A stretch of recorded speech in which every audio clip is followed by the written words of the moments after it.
right, welcome back into another episode of Indiebnb. Today I'm joined by Elena De Soto from beautiful Atlanta, Georgia. Elena, how are you on this evening? I'm good. How are you? I'm great. I'm great. Excited to, talk with you. Elena is the talent buyer for the Masquerade, one of the, oldest and, most awesome music venues here in Atlanta. She also has, a few other roles that she dabbles in. But really excited to kind of dive into Masquerade, everything going into the talent buying process there. So, I want to start like for you, how does a typical show come together for you? In your world.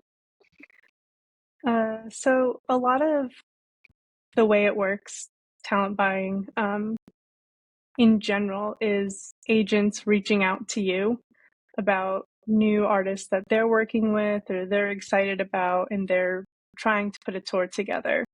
So they'll reach out, they'll give us some information, some links, tell us about the artist, and we start, researching, checking it out ourselves, deciding how many people are going to come to this? Is it have real potential?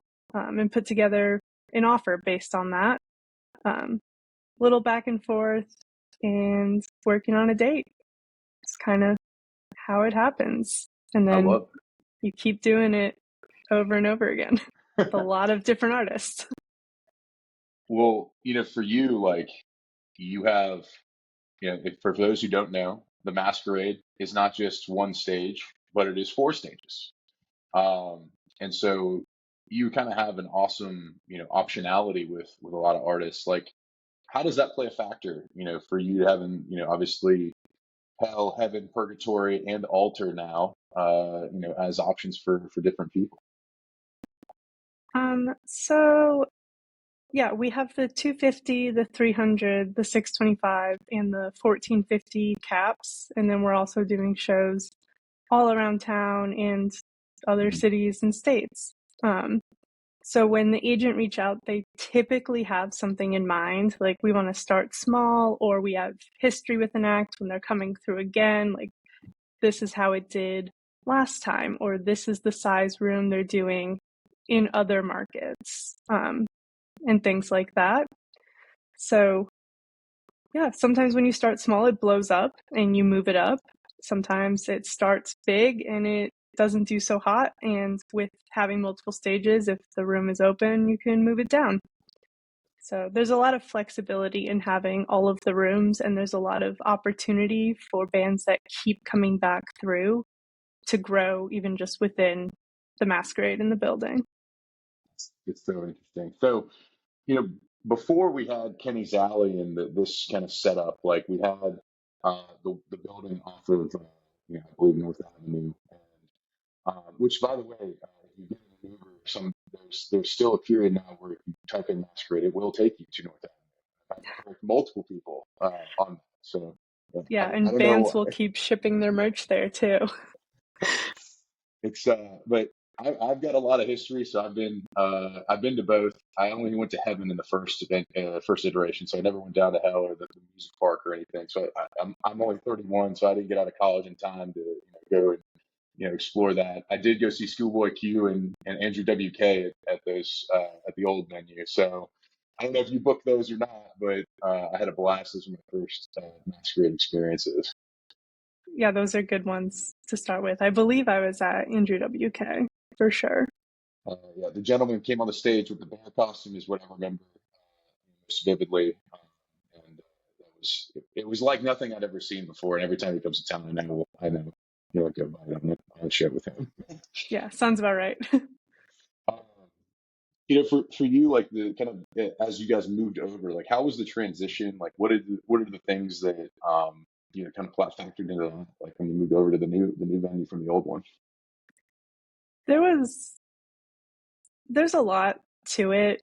Um, I didn't start until 2014 booking, and I started earlier in some other jobs in 2012. So I don't have nearly the amount of history that our other buyer and the owner and some of the other, managers and people there have. I came in kind of later to the conversation where the building had already been sold and there were already developers talking about, oh, you have to leave in a few years type of thing.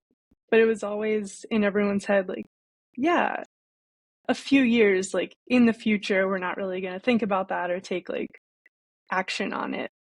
And then in 2015, it was like, no, like next year it's actually going to happen next year. And like Pont City Market was open. So it was really actually going to happen. And Masquerade had a few different sites in mind. We visited a lot of different places, a lot of different buildings, a lot of different parts of town, and decided on one. And we were going to move to the West End. It was highly publicized too. Like it wasn't a secret anymore that we made our decision to be there. But when we announced it, which was a good bit after we started all the plans, all the architectural drawings, and everything that was going to happen, we got sued by a home developer in the neighborhood because he wanted to block having a music venue near the development that he was building. With our hard move out date, we kind of couldn't wait through an entire lawsuit and legal battle because we booked all of our shows straight through. We knew that we would be down for 1 week and be open the next week at a new place. So the city of Atlanta offered us Underground Atlanta. The owner of Masquerade has a very deep history there as well. They owned, the three owners at the time had owned a bunch of different businesses down there, what they were before Underground kind of closed down and stopped having things in Kenny's Alley. So the city of Atlanta let us take those spaces temporarily. They're like, if you're going to fix them up to do what you need to do, have at it. But it was so successful there that they asked us to sign a lease. And we were like, yeah, sure. We'll take our time. And like, we did what we did to get them open and they were good enough. But then we planned, like, we're going to make these nicer now that we know we're going to stay and can actually put money into them. And since then, we've redone all of the rooms and renovated all of them one at a time. But we were closed November 2016, the week before Thanksgiving, was the end of the old building, and we opened a few days after Thanksgiving in the underground. I mean, that is tight turnaround. Yeah. I mean, how nervous were you just that week of like, all right, like, are we ready? Like, is the, sound all gonna work? What did y'all have like a test show or anything there? Like, did you have people just go rip and jam in there just to see if it would sound good or? I mean, we had techs working in there, setting everything up. We worked with Avatar Events Group and ASL, Atlanta Sound and Lighting. Like, we had everyone in there working around the clock after everything was even just cosmetically done. Like, it was all hands on deck. I was in there painting. Like, I painted a bunch of the rooms, and yeah, everyone was working really hard. Never have done something like that before. I think it was special to be a part of it, but during that lead up to it, not even just worried, but sad. Like, very, very sad. Got you out there painting. I mean, that's awesome. Well, I guess kind of Yeah. you get a little. What rooms did you paint so we can when I go there I can take a photo and be like, I Well, appreciate this. they've been renovated since, but I Okay. had painted the old hell and the old purgatory. Okay. All right. It was good enough, but it needed to be renovated by someone who knew how to do that better. Mhm. I love. I went in there. I think a couple of last year, and I like noticed the renovation, and I believe it was Purgatory where you moved the bar all the way to the end Mm-hmm. of the deal, and like there used to be a weird like kind of VIP feeling area over there. Now it's going to the back part of the bar, and it just feels a lot bigger. I have some weird show story from that one. The I went to the Texas Hippie Coalition show where Big Daddy Rich got sick, and we didn't know till like I think y'all couldn't call it till the very, very end. And then, of course, I wanted to, this follow up after an altar.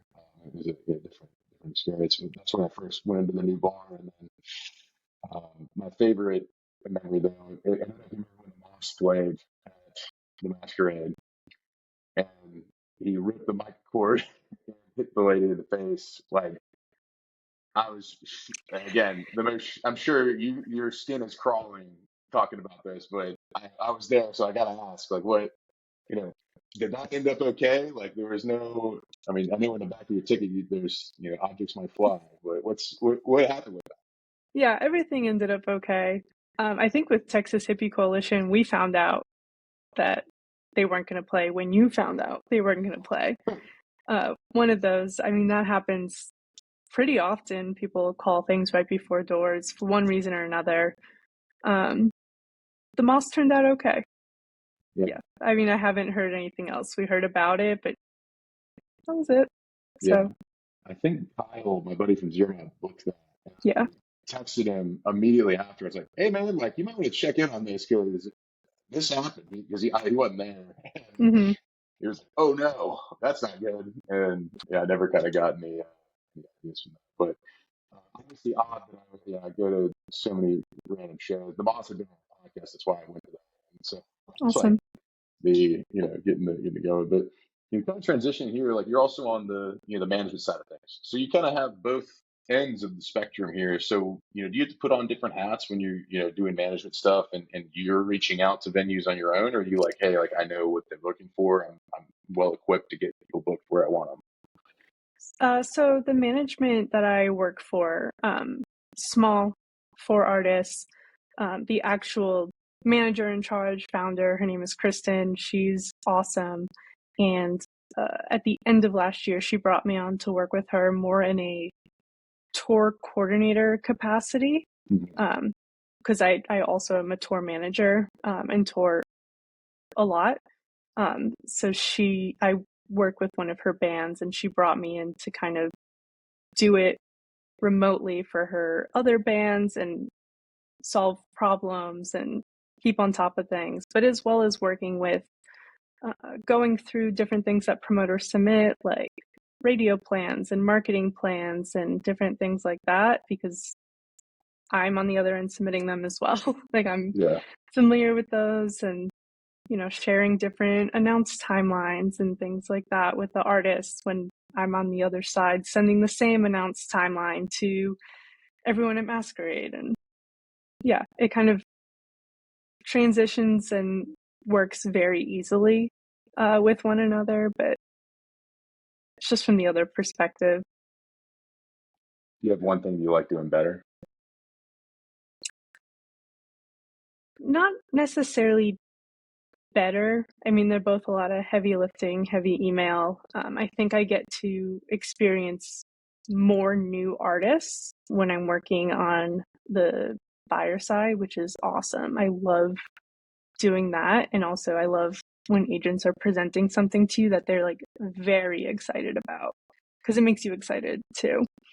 And on the management side, I've just always really loved logistics, and I really do love touring. So applying that to this and working with more bands and their tour managers and seeing how they do things and then bringing it into how I do things, it's like a very good information share, because no one teaches you that. Everyone is just thrown into it. So it's nice to work with a lot of people who know what they're doing. Yeah, definitely. I mean, we spoke with buddy James Attack. I've seen him at Alter as well, but he's in a touring. He has his own touring deal, and talking to him about, hey, how are you reaching out to venues? What is the thing you're doing? Are you calling them? Are you texting them? Like, and really hearing a lot about like you have to be passionate. I think like that is one thing he said is like, yeah, I don't really work with people that I don't like truly, am going to go for because I stand on the table obviously for my band, but the band that I'm also representing. So you find interesting. So you had the management company. You guys managed Yellow Card, Newfound Glory. Some of these early aughts. large bands. I can remember being on them, watching MTV and seeing the Newfound Glory music videos all the time. So, I mean, working with folks like that, like, what are they, is it, a different kind of, people know them already? Is it, what are you kind of, how are you setting the expectations for folks in helping them obviously get from point A to point B? Yeah. A lot of it, I mean, it kind of runs itself at that point. Newfound Glory, they're my main focus. They've been doing it for so long. And they're the ones that I also tour with. So when I'm out there and I'm reaching out to venues, I'm like, all right, same deal as it's always been. Like, how the shows run, how it functions, that the show is doing well because each time it's never doing worse. It's only Yeah, doing better. So everyone's like happy to see you and happy to have you there. Um, Whereas, a lot of the non-legacy acts, it's a gamble. It's a gamble booking them, and you always hope for the best and work your hardest to develop them. So on the management and touring side, it's a gamble there as well to see how the venues are going to receive it and work for it. But the legacy acts, there's so much history that it speaks for itself. well, with those newer apps, like put your talent, like somebody you guys took a gamble on, and you're like, yeah, I knew it and I nailed it. Like, who's that that comes to Um, hmm. There's a lot of smaller ones that we've worked with for a long time. They're not necessarily even like a newer band. They're just mind? ones that we invested in kind of over and over again at the smaller level. And, you know, one thing happens and all of a sudden they're big. There's a band, Hot Mulligan. They played so many times opening for bands in the Purgatory Room. And then we went bigger one time. Everyone's like, yeah, they're really popping off. Let's try 1450 cap after not even really headlining the 300 cap. And it was awesome. It sold out like very quickly. They were so good. The fans were incredible. Um, and that's happened a few times. Like the same, we worked with them really small. That happened with Turnstile. They played the Purgatory Room all the time. They played the festival that I used to book, and they played like the medium stage. They played in the Old Hell. They played a late night in Purgatory, and now they're huge. Yeah, So that's awesome. That's awesome to hear. I mean, again, like I think like when we have a lot of artists that do listen to this, it's like, you get in and you have good music, you have your ducks in a row, and you just keep putting in the work. The 10-year overnight success is pretty true, I think, in music for a lot of folks, and just you keep grinding, like it will happen, and if you keep show up, like um, you know, for you, like what is somebody who, like, I don't know how to phrase it, like somebody who you've been surprised, like, or some event that you've been surprised has been big. Like I went to emo night one time. I was blown away by how many folks were there.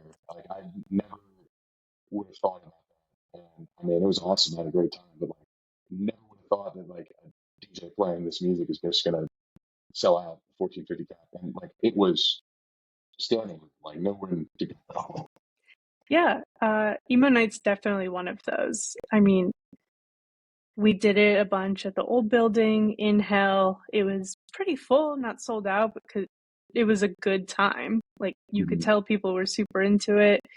And all of the sudden, I mean, even might have been post COVID when it happened, but there was this resurgence in the genre.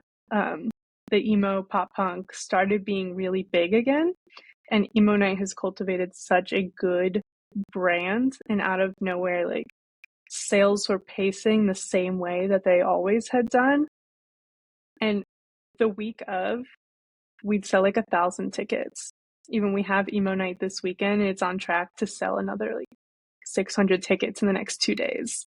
It's just one of those late buying ones, so it'll keep you nervous every time, but at the same time, you know what it's about to do. And it's still always a surprise seeing how many people the day of are like, yeah, I need to go to that, or I'm going to be there. Yeah. I mean, So, I think I was one of those late bots. I bought the ticket day of to go on Friday night, and I think it was 22 or 21. I was like, Whoa, there's a lot of people. Yeah.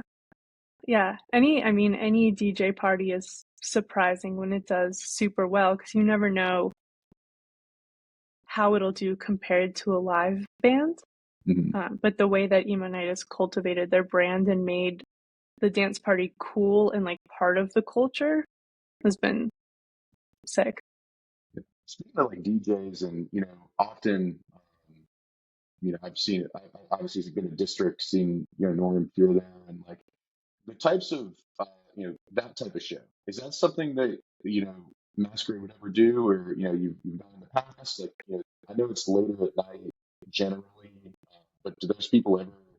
I'm getting old now, obviously, and I want to go to that, but I want to go at 9 p.m. I want to go at 11. So like, is that something that would happen, you think, or am I just have a pipe dream? Um, we don't do as much EDM or DJs as we would like to. I think they've always kind of had promoters with a deep, deep history, just like, Masquerade kind of has a deep history in like the alternative, the grunge, punk scene. There's promoters who have, I think it's Iris and a few others. They've worked on the EDM forever. The old Masquerade in the music park and Old Fourth Ward next to it, Iris would rent it out and do Imagine Music Festival there.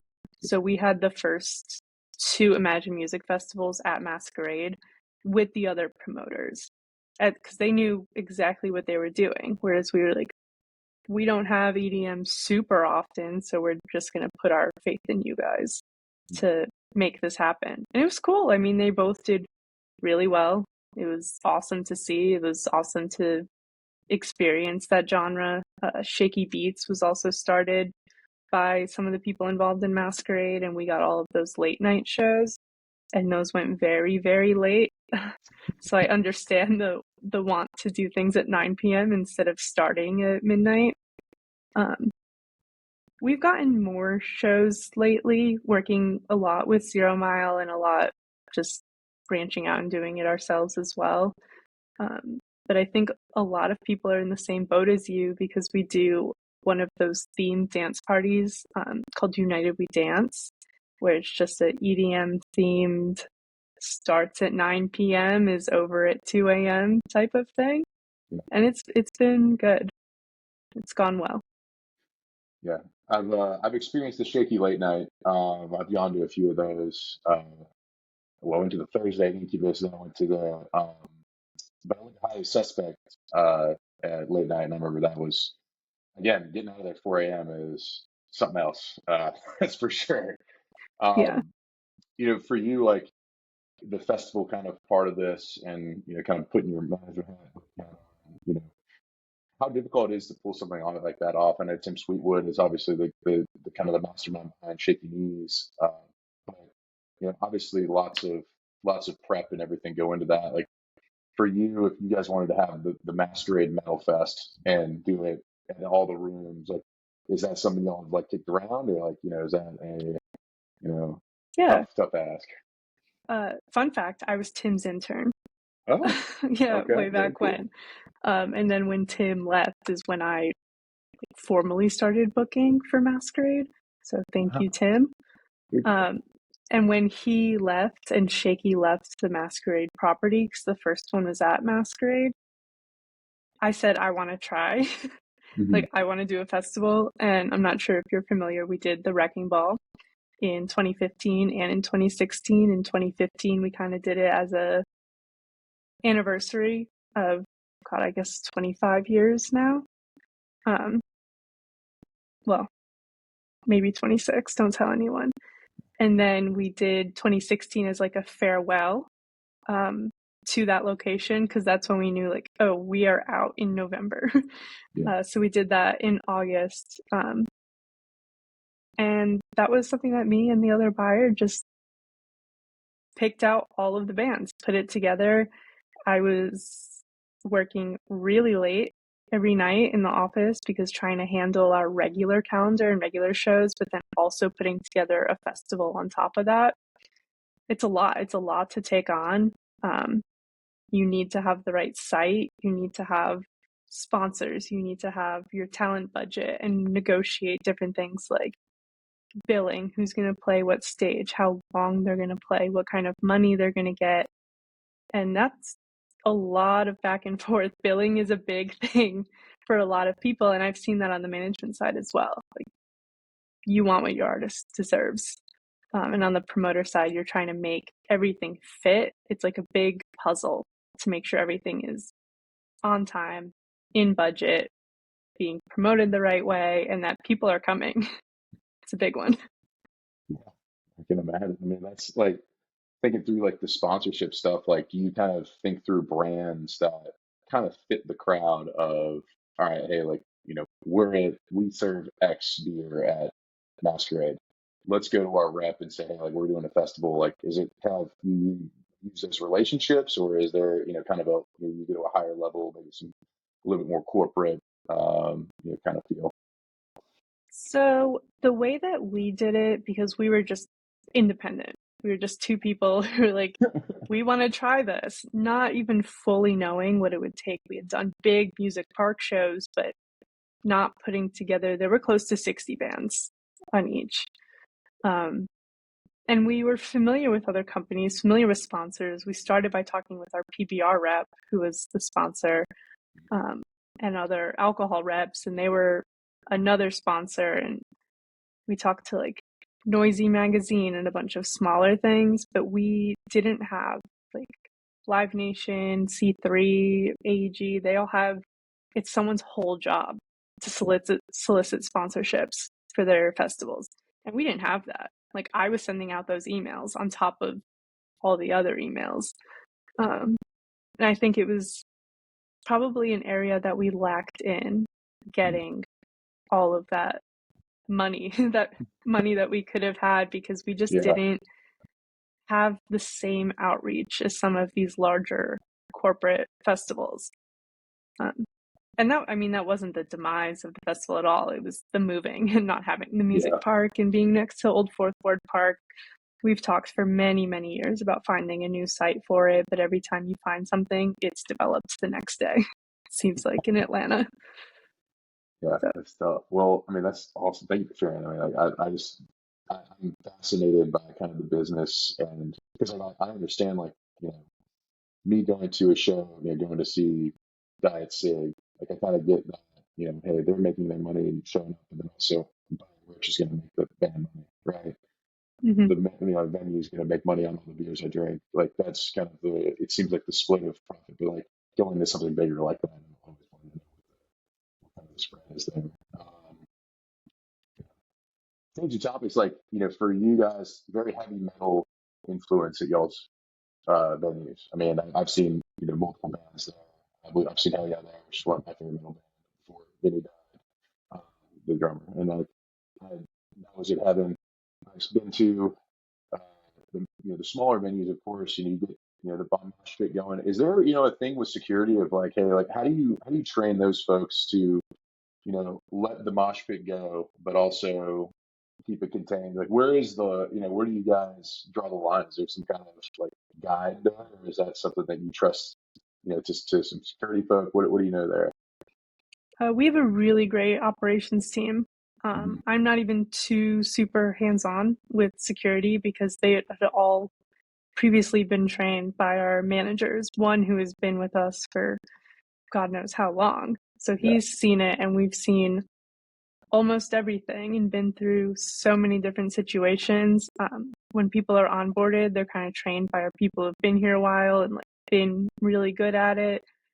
Uh, it's important to us that they learn, like, the crowd surfing is a big thing. yeah, So there's a proper technique and there's an improper technique. And being around the country, I've seen a lot of improper, and I'm very proud of how everyone kind of learned what to do. You're up there, you're making sure everyone is safe, you're being braced as you come down, putting them down on their feet, type of thing. And as far as the mosh pit, we have people roaming, but when people are smiling and they're good. You don't really have to intervene. If you Mhm. see people actively like getting hurt or being Yeah, not smiling, then that's usually hey, step in here. Or when people are super wasted and about to start a fight, hey, we're going to make sure that we kind of diffuse this. Yeah. I know I'm going on. I'm just fangirling because I'm obviously talking to the person who's got a lot of the answers. But last thing, we had on Caroline Kingsbury. She's a really popular. She just played, I believe, with Pom Squad at y'all's Cool. place. I think a couple weeks ago. But I saw her. She opened up, or she was the middle band for Fury and Few, and like I think another band from California whose name is escaping me right now. But one of the most unique billings, I think there was like a management, tie or something like that. But having a metal show, electro punk metal show, is that something that could be more common, coming in the future with kind of getting more people, exposed to different things and kind of genre mixing? Like, is that something that you guys look at and oh, maybe? I think so. We have a great local booking team. We have 4 people right now who are doing the freelance local booking. They do it like per submission or per show that they put together. One of them has been with us for 10 years and he's really great at it, but we recently brought in a few more people to deal with the just mass amounts of shows that we're putting on and to bring in some different genres and some different things that they're kind of specializing in. And they've been bringing in a bunch of mixed bills and it's been really cool.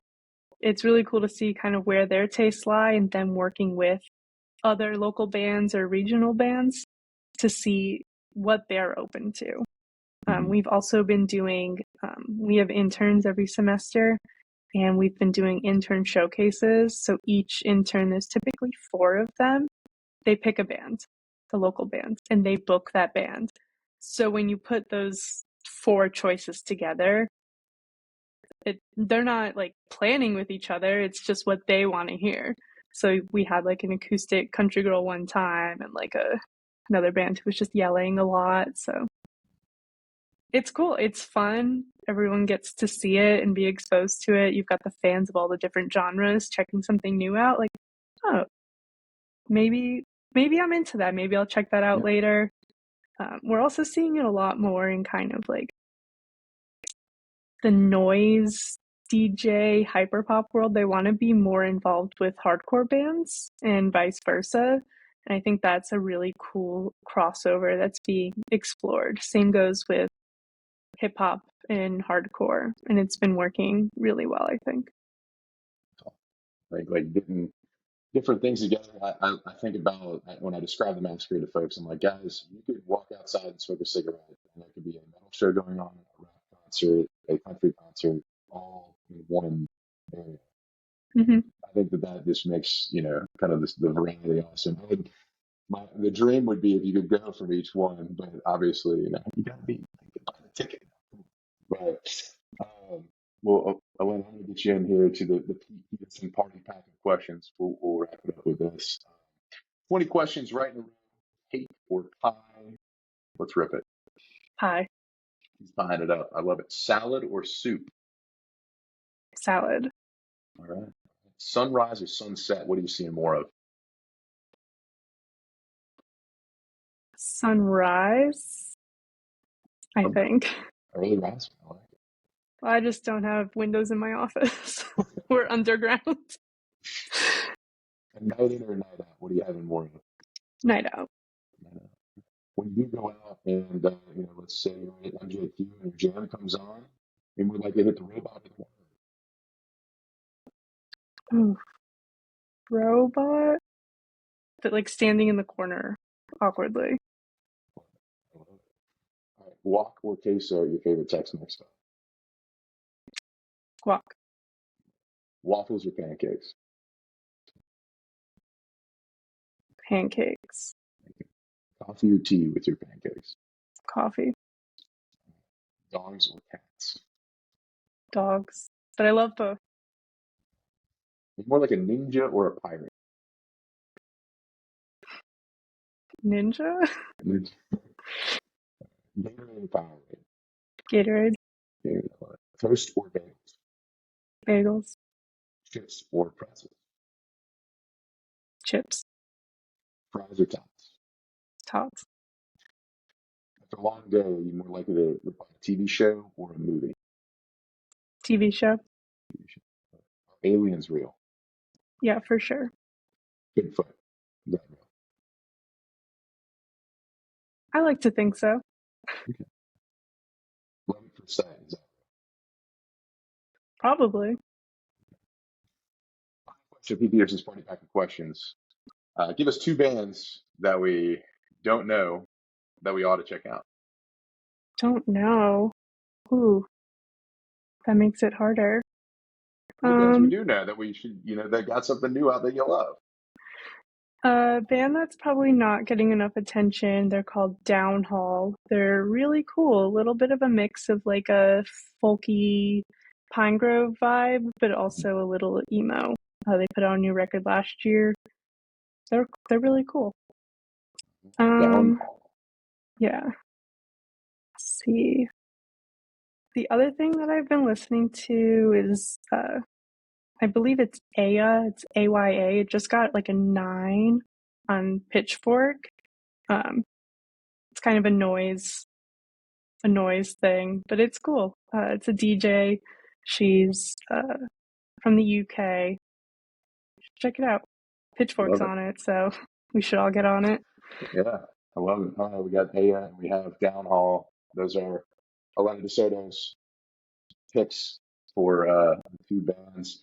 And finally, of course, we'd love for you to, pop up in that Spotify, give us that last search you did that, you're, you know, you're looking for. And I will also do the same. Okay, let's see. I listened to that new Turnstile song today, and that was really good. Um,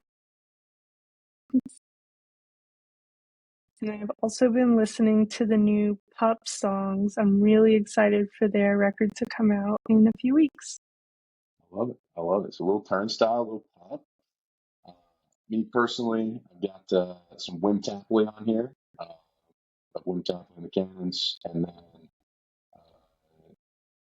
TV on the radio because of Tunde Adebempe's new record. I was like, all right, I want to go back and listen to some more of him. So that's Awesome. my two picks. But Elena, thank you so much for taking the time on this Wednesday evening, and we look forward to checking out more shows. The Masquerade. Get on their email list. Go And we have check a out. text club now. Join the All text right, club. join the text club. You'll get it first. Get the exclusive pre-sales. And everything you're looking for there. Elena, thank you so much for taking the time. Thank you.